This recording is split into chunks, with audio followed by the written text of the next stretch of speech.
Aylardır bu sətirlərim, fərqinə var anla, vardır dəyərim. Sənə etdiklərim xoş olmasa da, ancaq sevgidəndir hər bir əməlim. Nə edim, bu həyat sənsiz keçməyir. Əbədi sevirəm, sevgim bitməyir. Sənə bircə addım yaxınlaşanda, əlim, ayaqlarım əsir titrəyir. İlkim, sonum, sonsuzum, hər zamanım. Ruhum, bədənim, ağlım, hər tamamım. Əks etdir cənnəti mənə dünyada, mən də səni xoşbəxtliyə aparım. İlkim, sonum, sonsuzum, hər zamanım. Ruhum, bədənim, ağlım, hər tamamım.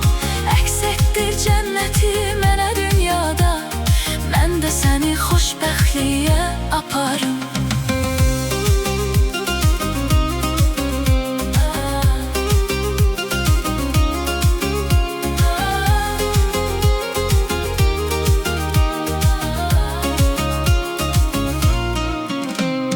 Nə üçün mələyim heç cəhd etmirsən? İblisə uyursan özün bilmədən, Çox yox ki, bəs edər bircə addımda. odlanacaq sevgin biraz üfürsən. Xəyallarımızı birgə qurmuşuq, Sevgidə gül açıb birgə solmuşuq. egoistlik edib inanmasan da. Vəfasız tək mən yox, biz uduzmuşuq. İlkim, sonum, sonsuzum, hər zamanım. Ruhum, bədənim, ağlım, hər tamamım.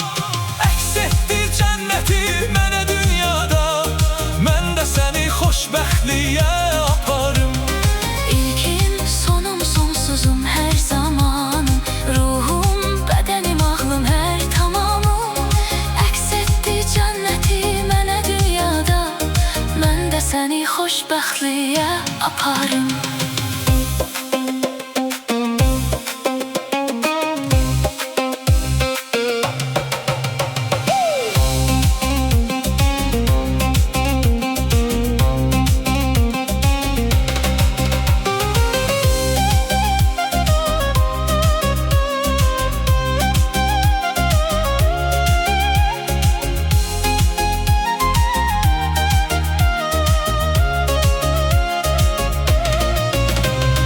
İlkim, sonum, sonsuzum, hər zamanım.